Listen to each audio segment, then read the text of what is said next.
By வந்து மேலே சாமி கும்பிட்ற இடத்துல கொடுப்பாங்க. ஸோ அந்த மாதிரி குப்பையெல்லாம் வெற்றிகரமாக ஏழுமலை ஏறியாச்சு. சாமி கும்பிட போகிறோம். பூஜை நடந்துட்டுருக்கு. அப்புறம் போய் சாமி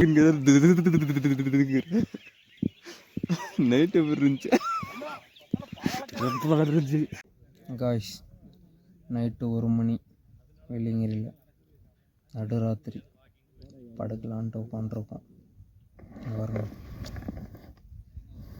இங்கே பாருங்க தெரியலையா?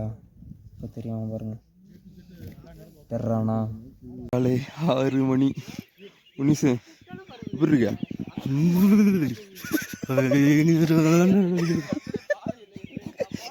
எப்படி இருக்குன்னு நைட் எப்படி இருந்துச்சு? ப்ரோ எப்படி தூங்குனீங்க ப்ரோ? சூரியனே வரல ப்ரோ. இன்னும்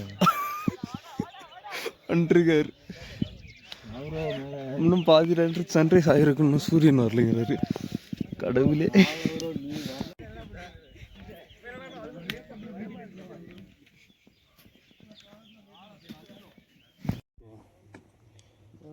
ஏற்கனவே நான் சும்மா கிடக்கு.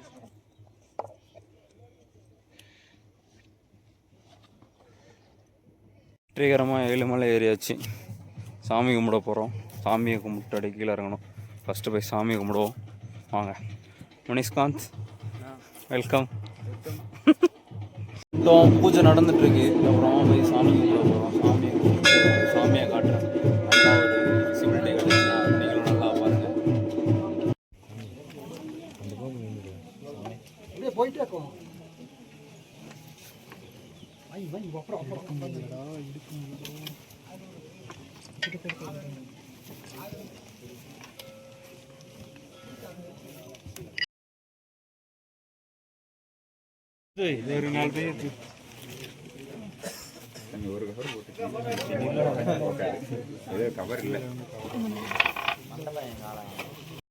சாமியை கும்பிட்டு கீழே இறங்க ஆரம்பிச்சிட்டோம். ஸோ இந்த வருஷத்தோட மொதல் தரிசனம் சிவனை பார்த்தாச்சு.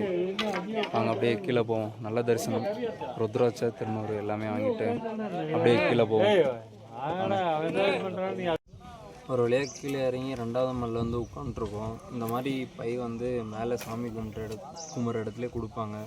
ஸோ அந்த மாதிரி குப்பையெல்லாம் கீழே கொண்டு போய் கொடுக்குறதுக்கு உங்களுக்கு விருப்பம் இருந்தால் எடுத்துகிட்டு வந்து இந்த மாதிரி அள்ளிட்டு போய் கீழே கொடுக்கலாம். ஸோ உங்களுக்கு இன்ட்ரெஸ்ட் இருந்தால், ஸோ உங்களால் முடியும் அப்படின்னா பண்ணலாம். அப்படியே நெக்ஸ்ட்டு கீழே போவாங்க. கைஸ் மச்சான் வந்திருக்காங்க பாருங்க, பார்த்துட்டு போகலான்னு சொல்லிட்டு. முனிஷோடைய ஃப்ரெண்ட். உங்களை காமிக்கிறேன்னு சொன்னதே திரும்பிட்டேன். இவருடைய நண்பன், இவருடைய பையன், இவருடைய பையன். ஏறி இறங்கி இங்கேயே அன்னதானம் போடுவாங்களே, பாட்டு முடிச்சுட்டு உட்காந்துருக்கோம். அடுத்து அப்படியே ரூமுக்கோ இல்லை வீட்டுக்கோ எங்கேயும் போக வேண்டியது தான். இந்த இடத்த விட்டு காலி பண்ண வேண்டியது. ஒரு 10 நிமிஷம் ரெஸ்ட்